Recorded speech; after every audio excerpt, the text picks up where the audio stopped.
ఒకటి నుంచి ఒక 4-3 వచనాలు. నా ప్రాణం యెహోవాను సన్నిధించును, నా అంతరంగం ఉన్న సమస్తము ఆయన పరిశుద్ధ నామమును సన్నిధించును. నా ప్రాణం యెహోవాను సన్నిధించును, ఆయన చేసిన ఉపకారములను దేనిని మరవకు. ఆయన నీ దోషులన్నిటినీ క్షమించువాడు, నీ సంకటములన్నిటినీ తుడుచువాడు. మరి దేవుడు నిజంగా మరి మనల్ని ఈ విధంగా సజీవంగా మనకి జీవాన్ని ఇచ్చి ఈ లోకంలో మనల్ని ఉంచాడంటే అది ఆయన చిత్తం. ఆయన చిత్తాన్ని మనం గ్రహించి ఆయన చిత్తంలో ముందుకు సాగడము అంటే మనము మన భౌతికంగా మాత్రమే కాకుండా ఆత్మీయంగా దేవునికి దగ్గర అవుతూ దేవుని సంకల్పం చొప్పున దేవుని చిత్తానుసారంగా దేవునికి మహిమార్థంగా దేవుని స్తుతిస్తూ గడపాలని దేవుని ఆశ. దేవుని చిత్తం ఏమై ఉందో మన పట్ల మనము ఎందుకు సజీవులుగా ఉన్నామో అది దేవుని అడగాలి. ప్రతిదినం దావీదు మహారాజు నా దినములు లెక్కించుట నాకు నేర్పుము అంటే మనము ప్రతిదినము ఒక్కొక్క దినం గడుస్తూ ఉంది అంటే అది దేవుని చిత్తం. ఎంతో మంది చాలామంది అనేక రకాలుగా ఈ క్షణం ఉండి మరుక్షణం ఉంటారా లేదా అనేది కూడా తెలియని పరిస్థితులలో మనం జీవిస్తున్నాం. అయితే దేవుడు మరి ఆయన చిత్తాన్ని మనకు ఆయన సంకల్పాన్ని ఆయనది మనము కనుక్కొని ఆయన చిత్తానుసారంగా మనము ముందుకు సాగాలని దేవుడు ఆశపడుతున్నాడు. కాబట్టి మనకు ఇచ్చినటువంటి ఆరోగ్యాన్ని బట్టి ఆయుష్ని బట్టి మనకిచ్చిన ప్రతి పరిస్థితిని బట్టి ప్రతి అనుకూలమైనటువంటి వాతావరణాన్ని బట్టి దేవుని స్తుతించాలని దేవుడు కోరుకుంటున్నాడు. కాబట్టి మనం కూడా మన గృహంలో మన ఇంట్లో మన పిల్లల విషయంలో బాగు కోసమని మన పిల్లలు ఉన్నతి కావాలని మన పిల్లలు ఒక మంచి పొజిషన్లోకి రావాలని తల్లిదండ్రులుగా మనం ఎట్లయితే కోరుకుంటామో ఆ విధంగానే దేవుడు మరి మనల్ని ఆయన బిడ్డలు కాబట్టి మన ఉన్నతి కోసము మన బాగు కోసము దేవుడు అట్లా ఆశిస్తూ ఉంటాడు. మరి ఆ ఆశను ఆయన కలిగి ఉన్నప్పుడు మరి తల్లిదండ్రులుగా మనం ఎంత సంతోషపడుతుంటామో దాన్ని బట్టి ఆ విధంగానే మన దేవుడు కూడా మన విషయంలో ఆ విధంగా సంతోషపడాలని ఆశపడుతుంటాడు. కాబట్టి ఆ సంతోషకరమైనటువంటి ఆ దినాని కోసము ఆ సమయం కోసము దేవుడు ఎదురు చూస్తున్నప్పుడు మరి ఆయన కోసము మనము ఏ విధంగా మనము దేవుడికి స్తుతులు చెల్లిస్తున్నాం అనే విషయంలో మనం గడపాలి అని ఆశపడుతుంటాడు దేవుడు. అయితే యెహోవా తమకు దేవుడు కాగల జనులు ధన్యులు, ఆయన తనకు స్వాస్థ్యంగా ఏర్పరచుకున్న జనులు ధన్యులు.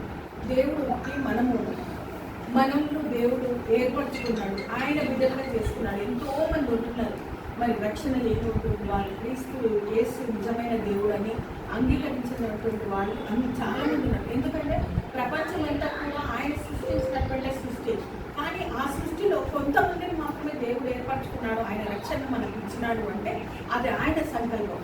ఆయన సంకల్పము యెహోవా తమకు దేవుడు కాగల జనులు ధన్యులు అంటే ధన్యకరమైనటువంటి జీవితం దేవుడు మనకి ఇచ్చిండు అంటే మనము ఆయన సంకల్పంలో ఆయన చిత్తంలో ఉన్నాం కాబట్టి మనం ఆయనను స్తుతించాలి, గనపరచాలని ఆయన ఆశ. కాబట్టి ఏది ఏమైనా మన కుటుంబాలు మన బిడ్డలు ఏ విధంగా ఉన్నత స్థితిలోకి వచ్చారో మరి ఆ స్థితిని బట్టి దేవుని ప్రతి దినం కూడా ప్రతి విషయంలో కూడా కృతజ్ఞత చెల్లించాలి.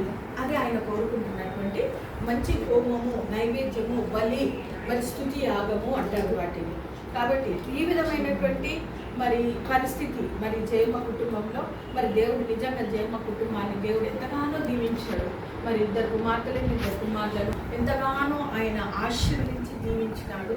మరి మంచి ఆరోగ్యాన్ని ఇచ్చి మంచి బలాన్ని శక్తిని ఇచ్చి ఈ విధమైనటువంటి ఏర్పాటులో మరి దేవుడు ఉంచినాడంటే అది ఆయన సంకల్పం, ఆయన చిత్తం. కాబట్టి దేవుడికి మరి ఎంతో కృతజ్ఞతలు చెల్లించాలని ఆశపడుతూ మరి ఈ యొక్క పుట్టినరోజు జయమ్మ బర్త్డే అని ఈరోజు ఇంతకుముందు తెలిసింది.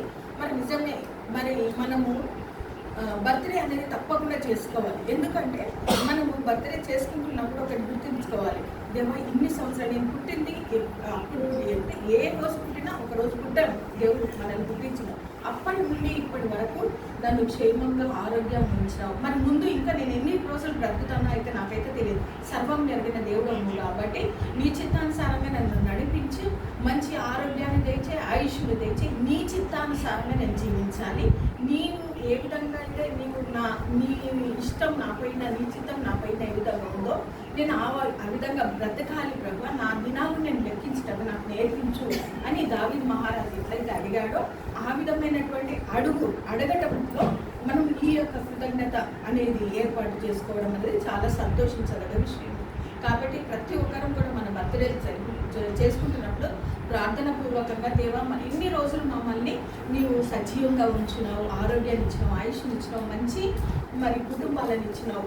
మరి ముందు కాలంలో మరి ఏ విధంగా ఉంటుందో నాకైతే తెలియదు. సర్వం జరిగిన సర్వాధికారి కాబట్టి నీ చిత్తానుసారంగా నీకు మహిమార్థంగా మేము ఈ లోకంలో జీవిస్తూ ఇతరులకు మేలుకరంగా ఆశీర్వాదకరంగా మేము ఉండాలి. మళ్ళీ మేమే కాకుండా మా కుటుంబాలన్నీ కూడా మరి సంతోషంగా ఉండాలి, నీకు మహిమార్థంగా ఉండాలి.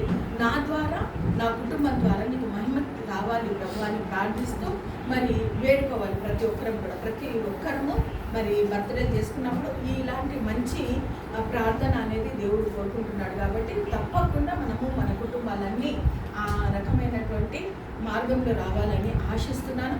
మరి అనుకోకుండా నేను ఇచ్చినటువంటి ఈ చిన్న దేవుని వాక్యాన్ని మీ హృదయంలో ఉంచుకొని దాన్ని అనుసరించి జీవించాలని మరి బర్త్డే సందర్భంగా తప్పకుండా దేవుడు మరి ఇంకా మంచి ఆరోగ్యాన్ని ఇచ్చి ఆయుష్నిచ్చి మరి కుమారుల విషయంలో ఇంకా తన అద్భుతాన్ని ఆశ్చర్యకార్యాన్ని జరిగించాలని దేవుడి సన్నిధిలో ప్రార్థిస్తూ నడుస్తున్నాను. Thank you.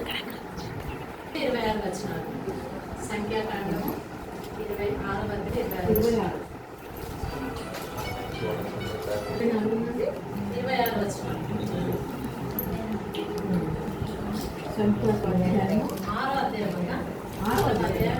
ఆశీర్వదించి నిన్ను కాపాడుకోవాలి. నీకు తన సన్నిధి ప్రకాశింపచేసి నిన్ను కరుణించుగాక.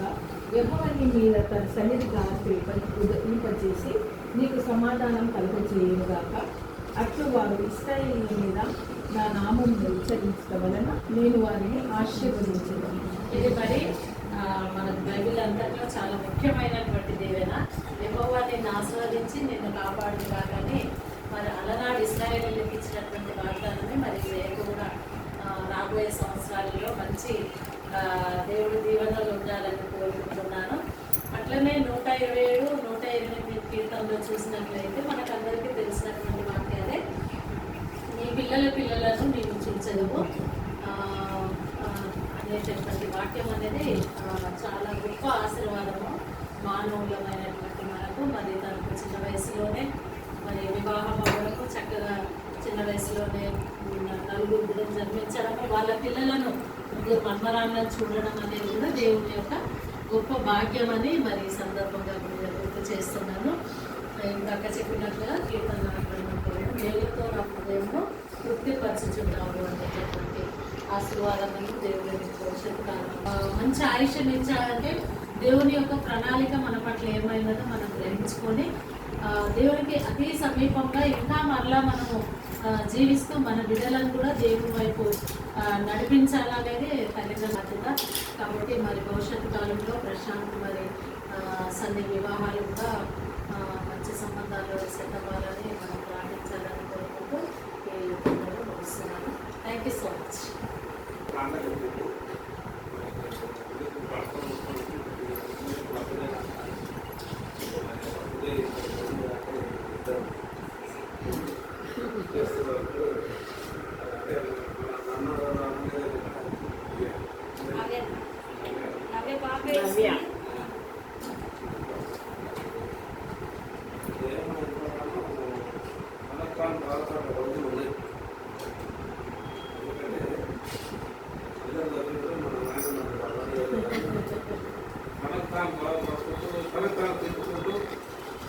కూడా దిక్కు కానీ మరి దేవుడు ఉన్నతమైన స్థితిలో నుంచి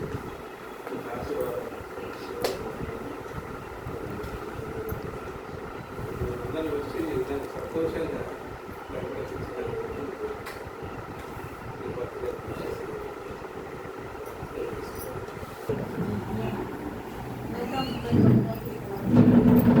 ఇప్పుడే ఇచ్చింది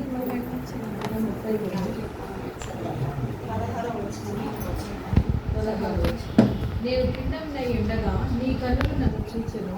నియమింపబడిన దినములలో ఒకటైన కాకముందే నా దినములన్నీ నీ గ్రంథంలో లిఖితంలో ఆయను.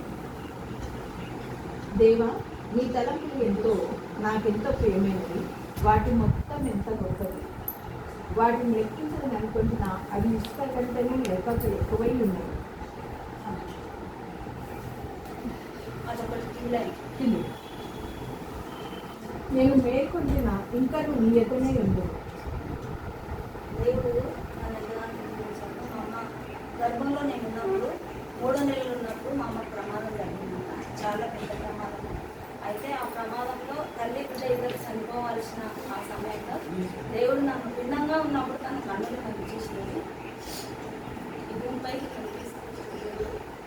నా బాల్యం నుంచి నేను కష్టాలు బాల్యం నుంచి దేవుడు తన ఎక్కడ చనిపించి నా భర్త నన్ను ఆశీర్వదించాడు. నా భర్త పట్ల నా పిల్లల పట్ల కుటుంబం పట్ల తను చేసిన మేలు ఎన్నో నేను చెప్పిన చదువుకుని దేవుడికి నేను ఎంతగానో వందనాలు